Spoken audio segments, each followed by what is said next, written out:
What's up, Internet? We are back with 401 Real Game by CoolBoy. Last time we looked at weird Mario knockoff gambling devices, and now we are going to be looking at something else that isn't what I think it is, I'm sure. But let's continue with Metal Fighter. Yeah, this is not an authentic game. I've played this game a few times. It's an okay game. It's like a very simple shooter that has like a special like areas you have to go into to do stuff, if I recall. Yeah.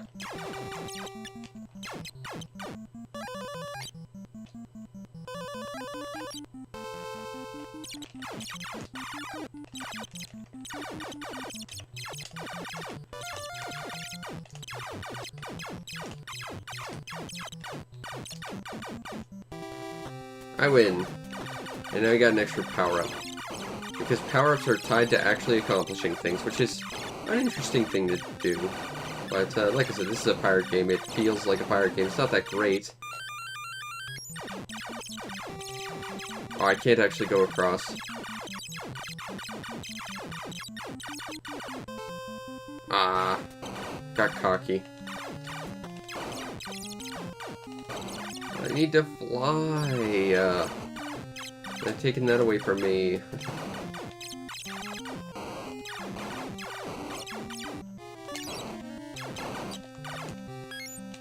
F for flying. This game's actually not bad for a pirate game. It's kind of interesting. I mean, it still feels like a pirate game, but still, you know, it feels like this one people actually thought about, tried to put some time and effort into. And if nothing else, you gotta respect that. Although this game is damn near impossible to play without flying. So making that a power-up kind of sucks.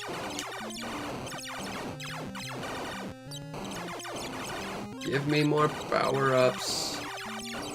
Or at least more challenges to potentially get power-ups. I'm not sure why, like, the corner of the screen like that's all bugged out.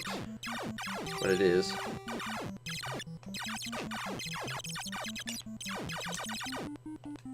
Aw, I'm bad at power-ups. But, you know, that one... It's not, what was it, Metal Warrior or whatever, the Irem gravity-flipping mech game? That game is awesome. But, you know, for what it is, for a pirate game, it's not bad. Played certainly a lot worse. Next we have Pipe Dream, which is... You know, I'm pretty sure it's still just Pipe Dream. We already played this kind of with that Gorbachev game. I think is actually called, like, Gorby's Pipeline. I don't think we actually have any way of rotating pieces in this one, which is kind of a problem. Yeah, no. Because I'm pressing, like, select and that just kills it. Whoopsie. So yeah, I guess we're just stuck.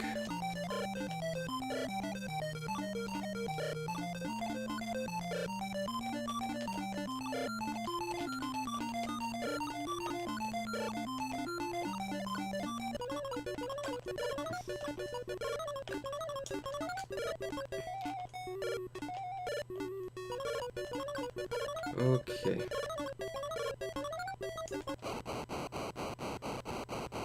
What? That's okay. I genuinely don't understand how that worked. I'm more familiar with, like, the BioShock Pipe Dream version. Or the one that was on, what was it, Pogo.com, where you could win prizes for playing it really well or something. I did that way back when I was, like, 10 or something like that. Alright, next is Atlantis.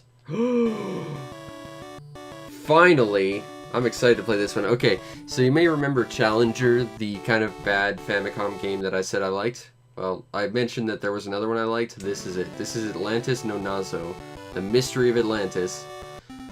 And this is a game that has like 100 levels. You die instantly, so it's actually really tough to play. And your weapons are timed bombs that get thrown in an arc. So basically, everything is against you in this game. It is mean. But what's really fascinating about it, and hopefully we can show it off. Yeah, your bombs are terrible weapons. But there's like 1,000,001 like secret routes and paths and stuff. Ooh, we got bird pooped. There's 1,000,001 like secret warps and stuff, including ones that happen if you kill yourself in certain spots. But what's interesting is not all warps move you forward. There are warps that move you backwards as well, which makes things kind of interesting. And like I said, you've got like the most awkward weapon ever. Okay, so now we're in level 2. These interior areas are kind of awful, but... Oh, these weapons are not very good. Like, that's the one thing I'd change about this game. I love this game. It's hard, and it's not great, but it's a game I love. Kind of like Challenger. It's just like, you know, it's a game I can point out all the flaws all day because it has so many. In fact, it's got like more than it has good things going for it, but...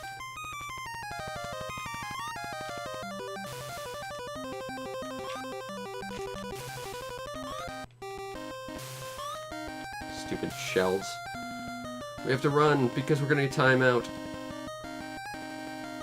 We need to get to an exit. We need to fast. Run! Run, little Challenger. Or whatever your name is. Challenger was the other game. There it is. There's the exit. Go, go, go! Alright, we made it to Area 3. The third area. Now, if I recall... we might try and find it. Because I'm just bad at playing this game. Oh yeah, you can pause that. One of the little dropping areas here will warp you. I don't remember which one it is, but I remember that that happens.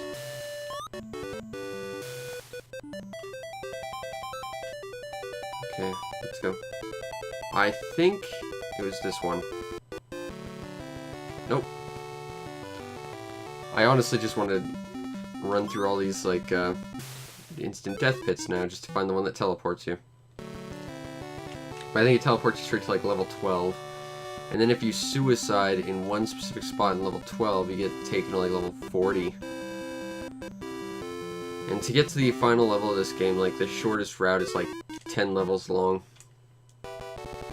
Yeah. But what's interesting is there's tons of, like, little, bits of equipment you can find that change how you play. Like, there's one that makes you completely invincible for the rest of the game. There's one that lets you run around on top of clouds and stuff. It's genuinely a very fascinating game. Very sadistic, though. Like, there's a bunch of levels that will put you in, like, pits that you are stuck in until you kill yourself. There are areas where you have to jump at the edge of, like, the platform, or else you just won't make it. Like, it is not a well-designed game at all, but it's a game I find quite fascinating. Next we have Tiny Toons 2,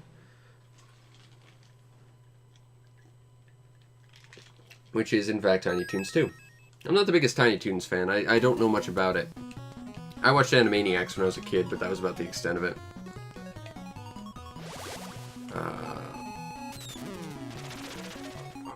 Alright, let's go here.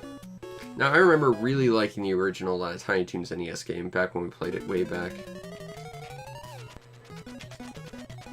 I do appreciate the different animations. Up, down, neutral, woo! Getting kind of Gunstar Heroes-y. I'm reminded of, like, the mine level, where you had to fight Seven Force a little bit. I'm also reminded a little bit of Kid Dracula, which had something kind of like this. But I don't know a lot about Tiny Toons, honestly. I know that they're basically kid iterations of existing Looney Tunes characters, and that they were, like, taught in school by the Looney Tunes characters. But that's kind of it. And that someone at Warner Brothers really, really liked Elmira, to the point where they tried to give her, like, 3 different shows. Including making a crossover with Pinky and the Brain that was, like, the series finale for Pinky and the Brain, which was sad. Pinky and the Brain was amazing. And as the episode Pinky and the Brain and Larry proved, you didn't need a third character. That kind of ruined the dynamic.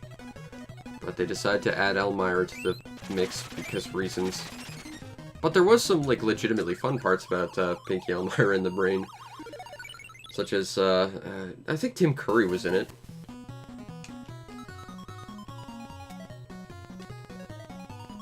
And anything with Tim Curry in it is just amazing. I mean, look at the original It. I will always say that's superior just because Tim Curry.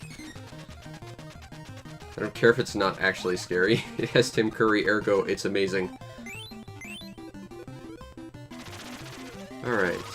Let's see if we can do this again. But yeah, this reminds me a lot of Konami's Kid Dracula.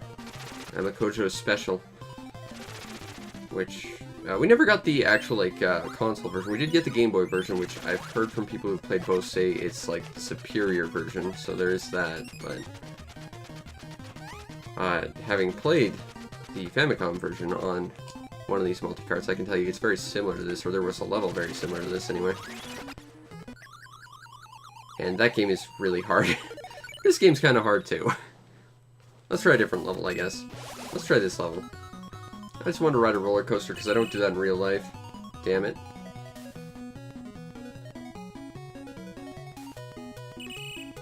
I don't have tickets. Oh. Can I ride the train at least? Okay, we can't actually ride the train. Hooray! We'll do that.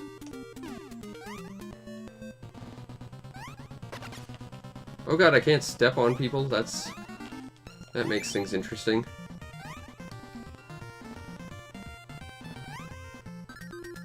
What was this guy's name? Hamlet? Hampton? Something like that. He's knockoff Porky Pig Jr. What I really miss is the new Looney Tunes show. The one where they're like, just average guys hanging out. Kind of like an animated Seinfeld. I really enjoyed that. I know a lot of people didn't because it didn't feel very Looney Tunesy, but I think it was very in the spirit. They just took it in a slightly different direction and made it a little bit more about the build-up to, you know, slapstick and stuff. In a more realistic fashion, too, in a lot of ways. And I think that was really good. And when this is over, I'm going to watch some of that, I think. And finally, we have Spy vs. Spy. And there was actually a direct sequel to this. And as someone once told me, there's apparently like a Tom and Jerry game that's very similar to this. But basically, we've got some really bad music, thanks to the Retron 3. But the idea is that you're basically running around this environment, setting traps for the other spy, as well as trying to collect like your secret documents and stuff to leave.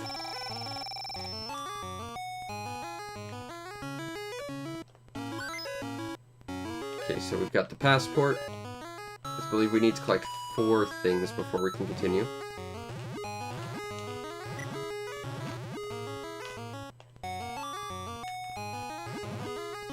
Nothing there. Nothing there. It's been first I've played this. Okay, we just laid a trap for him, so if he touches that thing, he'll find the trap. Oh no! He got us for the trap.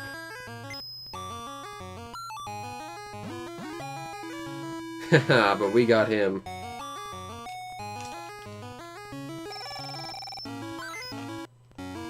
I don't know what that umbrella actually does. Nothing there. Here we got the money.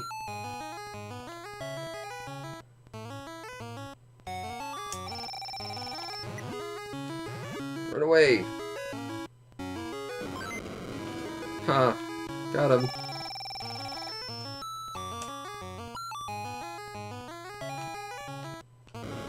Oh no! And that's kind of what this game is. It's basically trying to outwit your opponent, collecting the 4 things, and escaping before you die horribly and lose everything. It's definitely a game that seems like it's geared more towards multiplayer than anything, but you know, if you're into the Mad magazines, maybe that'll be a thing for you. Not so much for me, though. Now, let's take a look at these. Metal Fighter. That was an interesting pirate game. It was decent. Not great, but decent. Pipe Dream is Pipe Dreams, but it's one that I evidently can't play all that well.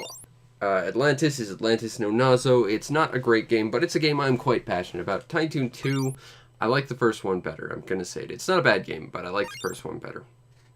It was easier to get into. And Spy vs. Spy is okay, but it's definitely a game geared towards multiplayer. Based on these past 5 games, would I recommend this cart? Yes, because I think Metal Fighter is interesting. I liked Mystery of Atlantis personally, and I think Tiny Toon is a good game. Pipe Dream you can get anywhere, and you can get on here and better.